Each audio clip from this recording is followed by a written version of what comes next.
Okay, well, I'm delighted to introduce you today to Kath Rhodes from Qual Street. Kath is going to talk us through her award-winning work, Embedding Insight into the Heart of Businesses. I think Kath will be talking for about the next 20-25 minutes. And as ever, we can take some questions right at the end. There should be a box on your screen that you can enter your question in, and look forward to coming back to those towards the end. So I'd like to hand over to you now, Kath. Take it away. Thank you very much, Viv. So thanks everybody for joining this afternoon. It's really gratifying that so many people have turned up, so fantastic. This is all about work that Qual Street did for Bells of Lazenby, and they were developing and launching their cake brand, Bells and Whistles, into supermarkets in 2019. And I guess way before we were lucky enough to win any prize, this was a favourite project because, of course, it involved cake. And it actually involved tasting cake as well, which was absolutely fantastic. But what am I going to talk about with you today? I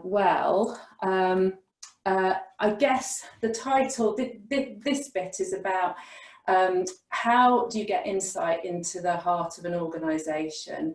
And I know from a research agency point of view, sometimes we experience, we feel like we've done a great project, but we know that the report kind of goes onto the shelf and is sidelined a little bit there. And I imagine that from a client researcher perspective, it can also be a frustration, either that research doesn't get right to the top of the business, or indeed that it doesn't get embedded into the business so that people aren't using the lovely insights that have come out from our research projects. And I guess this case study was about one project where we really did manage to embed insight into an organisation and really help that business launch their product, which was fantastic for us. So I'm going to tell you the story of how we managed to embed insight. And I guess the challenge to everybody today is to think, is this transferable? Is what Qual Street did with Bells of Lazenby something that we could do within our business too? So let's start at the end. Here are the absolutely delicious cakes. They're called Bells and Whistles. Now this is a screen grab taken from Bells of Lazenby's website. And as you can see, the packaging really pops there. They launched with 4 variants. This one is the delicious nut truffle cake slice, as you can see there. I have to say that I have tried them all and they are all absolutely gorgeous. You can see from this screen grab that they are bite-sized, so their hand gives you the impression of how big those pieces are. They are mouthfuls of extreme deliciousness, I would say. I'm perhaps a bit biased now, but I'm allowed to be after the project's finished.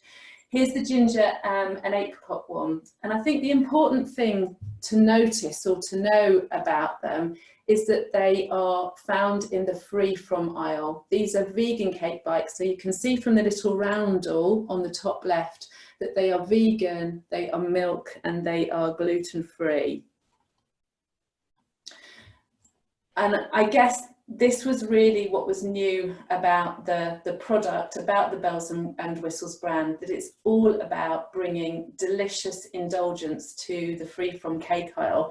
And as you can imagine, that isn't necessarily something that has been traditionally available to people who've had to buy from the free from aisle.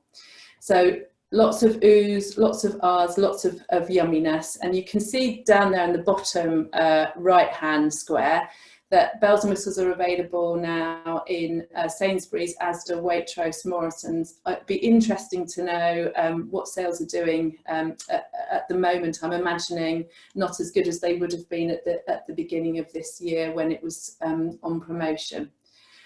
So, This is my client. So in the little purpley picture there, you can see Josh looking very dapper.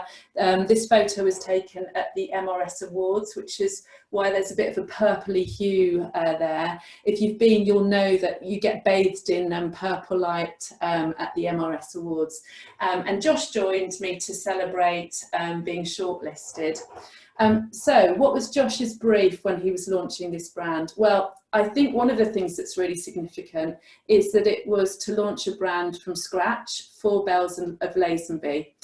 Bells are a flexible, innovative family bakery that have been going since 1946, and they largely serve the own label market within free-from food. So Bells and Whistles was a new venture for them. This was about bringing taking their company to the next level by having a really strong brand and a really strong brand identity. Josh had an idea that people in the market for free-from cakes might not all be needing to be strictly gluten-free or strictly following the kind of nutritional needs of free-from products. He had a hunch that some people might be buying free-from for lifestyle reasons, and that potentially that could make a new target for the cake that he was developing. And he also thought that maybe big cakes might not be the way to go for a new brand. So that was his kind of starting point. And he came to us at Qual Street needing insight to help him develop actually quite a lot. He wanted to understand what the product should be, who his target market were, what the brand proposition should be, what the price point should be, what should this be? And of course, Josh doesn't work for a multinational organisation. He works for a growing organisation who doesn't have a huge budget. So one of the constraints that was put on the project was about not spending too much of Bells of Lazenby's hard-earned cash. He wanted to do research on a modest budget. So how did we do the research? Well, we actually ran 2 projects, and I'm going to take us back to the thinking about embedding insight. One critical part of that was that Bells attended every session. So I'm going to take you through the story of what we did first, which were some discovery workshops, and then the second project, which were tasting sessions in different locations. But if we think first about those discovery workshops, there were only 4, and so we needed to squeeze value out of each one of them. And I guess this goes back to the idea of embedding. So our thought was that we wanted Josh and his colleague Emily to be very much part of the process from the start and all the way through the project. And I suppose it's important to think that embedding insight starts when client teams experience life from their audience perspective.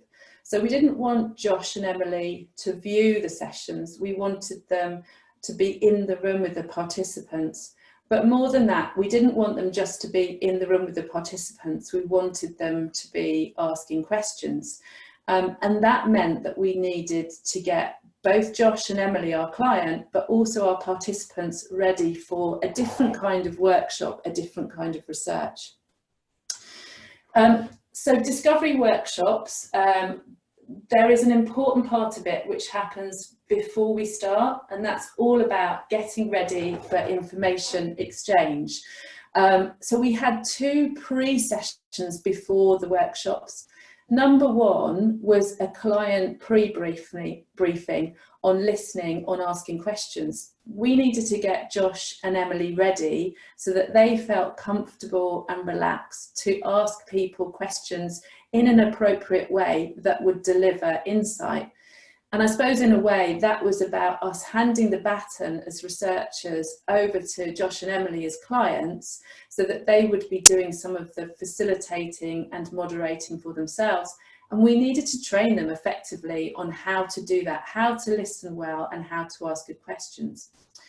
We also had a participant pre-briefing, and that is always really useful as well when you're doing sessions like this, in order that the participants know what to expect before they come along, and in order that they are gentle with the client, knowing that they are not professional researchers, but that they are very interested in what they as a participant have got to say. So how do we do this pre-briefing and training on listening? Well, we've got lots of resources at our fingertips, but something that I would recommend to you is this TED Talk. So this guy is called Julian Treasure. I think it's a 9-minute or so, no, it's 7.5 looking at the screen. And he talks about 5 different ways to listen better. And in essence, I've stolen some of the ideas that he's got and represented them to clients, because I think it's incredibly useful as training on how to listen well and how listening well actually leads to good questions. So Julian Treasure has an acronym which is RASA, R-A-S-A. R stands for receive, so that's all about actually taking in what people are saying to you and having open ears, I suppose. A is about appreciation, so that is showing the person that you are talking to that you are listening, so doing lots of umming and ahhing and appreciation, so gotcha, oh okay, I get that, I understand that. S is for summarising, so once you've heard something that somebody said, you play back to them what they have said to you to summarise and allow them to either build on what they've said or maybe to adapt what they've said a little bit so that you fully understand. And then lastly, you're left with ask. Now, Julian Treasure says that if you've done the RAS bit, the receiving, the appreciation and the summarising bit really well, you naturally end up asking a question. So as part of the client pre-briefing training on listening, I go to Julian Treasure and use some of that model to help clients get themselves ready for the session, and which is exactly what we did with Josh and Emily. So I commend Julian Treasure and that TED Talk to you. It's a good 7.5 minutes out of your life. I also think that at the moment, learning how to listen, given that we're doing so much remote stuff at the moment, is an invaluable tool. And obviously, this is a tool that everybody needs up and down their businesses. So it's not just great to learn when you're doing research with participants, doing market research, but obviously incredibly relevant at the moment as well. So Julian Treasure, but also I would also recommend having a dip into this book by a woman called Indy Young. So she trains people on not just how to listen and how to ask questions, but she almost takes us to the next level by giving us insight on what to listen for, which again leads to good questions. And what Indy tells us is that in a way you should be listening in all conversations for 3 levels of stuff that's going on. So on one level, you should be listening to understand what mental processing is happening or what mental processing has gone on in the story that somebody is telling you. You should also be listening for emotions to understand, are there emotions happening in the conversation that you're having? And lastly, it's useful to listen out to the storytelling or the rules of thumb that people are applying to the conversation that they're having with you. So as part of the pre-briefing and training, this all happens before the session starts, before the workshop, and it's all about getting prepared for the client to not just be in the room with the participant, but to be really able to ask them questions and in some way borrow some of the moderator's role. But we also make sure that the participants that are coming along to a workshop get a good briefing too. And there's 2 reasons for doing this pre-interview that we often do on projects actually. And the first one is that we can double check that the participants are on quota. It's really important that everybody is exactly as the client wants them coming along for these sessions, and actually phoning up all of the participants before the research happens and having a bit of a preamble and a bit of a chat with them to check that is incredibly useful from that point of view. But also we can objective share with the participants and tell them what to expect in the session. So I have a little line with participants where I say, oh, the client is, you know, not a professional researcher, so please will you be gentle with them. That makes the participants kind of sympathetic, they want to help, and it gives everybody the right context for the workshop that's happening. Okay, so before anything happens, there is all the preparation. On this project, so thinking about helping Josh and Emily develop the Bells and Whistles brand, we chunked up our workshop into three parts. So we took Josh, Emily and our participants in 2 out of the 4 sessions to the supermarket, looked at the free-from fixture with participants, looked at various cakes in the store as well, and got an understanding of how people were shopping that fixture at the moment. We then went back to base and did a product review. So we all tasted cake together.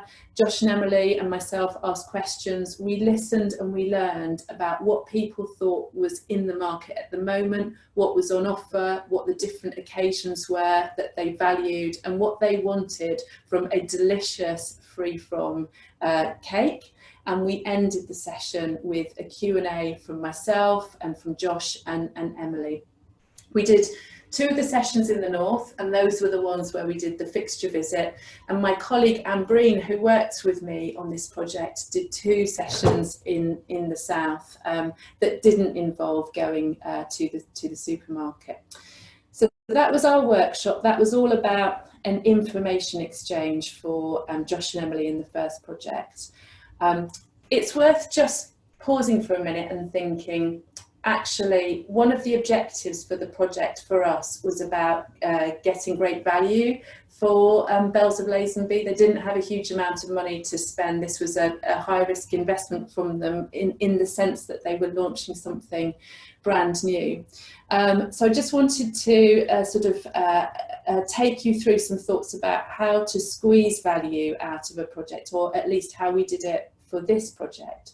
So the first thing was that we had small groups of 5 participants in each workshop.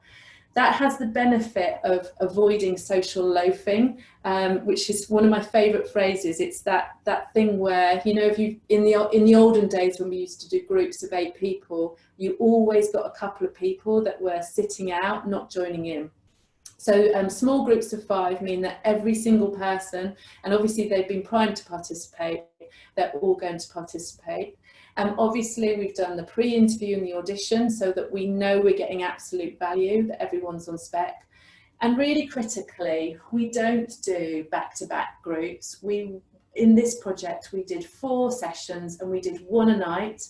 After each session, we actually we paused. The next day we prepped it a bit, we reviewed it, and we amended it as we went along. And I think that is a real secret for getting absolute value. It's taking your time in some way over each of the group sessions so that you can really learn as you go in a really strong way. The other thing that it's worth saying is that embedding insight doesn't just come from people attending the sessions and asking questions. It also comes through from opening up the analysis process to clients and by doing analysis with them. So on this project, we followed the typical analysis process, which is reviewing, sifting, sorting, all the way through to storyboarding for the debrief. But we went through it stage by stage with Josh and Emily so that they were doing the thinking alongside us. The way it worked was that myself and Anne Breen we listened back to all of the sessions, we reviewed the data, and we did our own sifting and sorting so that we could present some initial findings to the team from Bells. But then together, we spent a day creating connections, trying to talk through and understand what it was that we'd seen and heard. We had some alternative models of thinking that we took along to the session, and we shared these with Josh and Emily. It was a really co-production in terms of our thinking. We then, as a group, looked at the models that we'd come up with, you know, to help us understand what was going on. We looked at alternatives, and then we left it, we let it simmer. And we started to come up with ideas that were more concrete, that we reviewed with Josh and Emily, and finally that left us, the Qual Street team, to storyboard for the first debrief. And ultimately that led to a fairly classic debrief at the end of stage one. I suppose perhaps the subtle difference is that we used videos to remind Josh and Emily and of the people that they had met during the process. But this debrief was to a much bigger audience at Bells, and what it meant was that the two people that had been with us all the way through the process were able to advocate or testify to the rest of the team about the findings in the debrief, and that made it so much more powerful and so much more relevant to all of the people that were in the room at the debrief. Then we got to the really good bit. So after we'd done stage one in the project, the food developers at Bells and the rest of the marketing team went away to work up some food options, which we then tested out. So we had 60 taste testing sessions in 3 different locations. Myself and Ambreen worked with a third researcher on this stage, and we were careful to rotate the trial of the 6 different products that we were looking at. Josh and Emily came along to most of our sessions, and we did 9 sessions in total. So we were doing the kind of learn as you go process again. So our second project followed the same principles of embedding. We had Josh and Emily came to nearly every session. We followed that whole do, pause, do again approach as we had done in stage one. We did joint analysis with them, and this time, because it was the final debrief, we very much used the debrief as a start point document. So it was rich in film, it was rich in detail from the sessions, but we knew that that debrief wouldn't be the final outcome, because we wanted to use the debrief itself to be an embedding opportunity, which meant maybe an 80% finished debrief, but with lots of space for everybody in the room to talk about the findings, to build, to add in, so that by the end of the debrief, the insight was embedded and it was owned by the client rather than the researcher.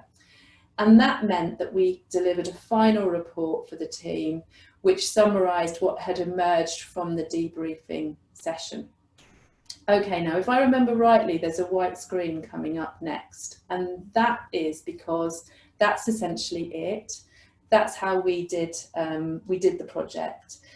So what I'd like to share with you now, very briefly, were just our conclusions from the project, and then we can maybe open up to any questions that are there.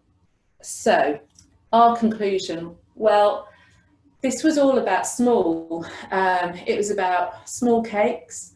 It was about a small client in the sense of being, you know, not a multinational client, not a blue chip client.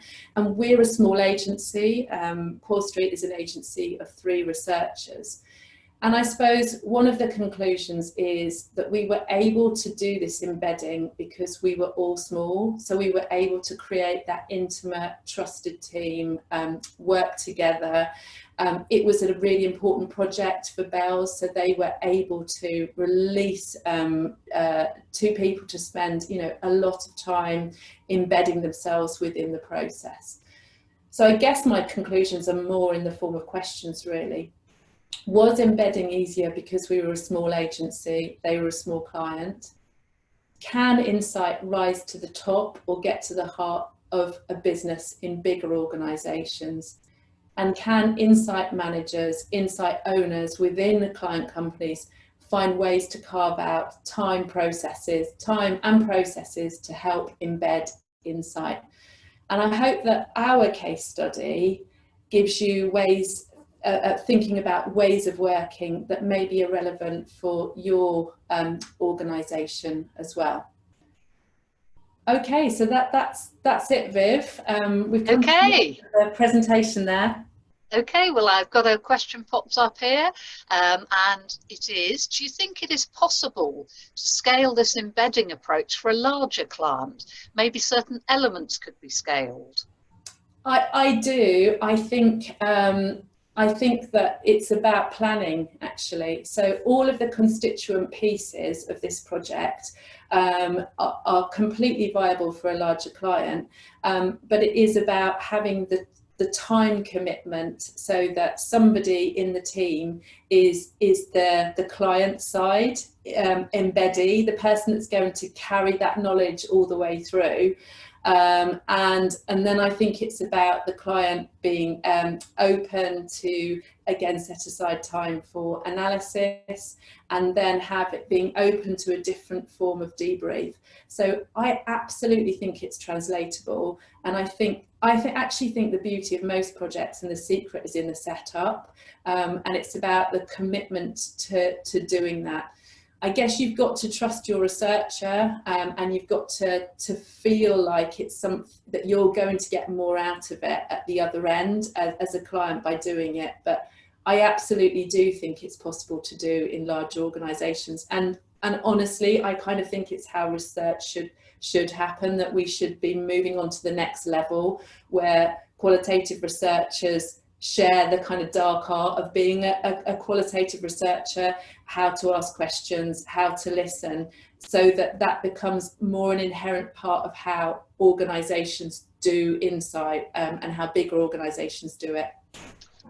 Thanks, Kath. You may well, in that answer, have answered another question, which is, which aspect of this project would you say you're most proud of?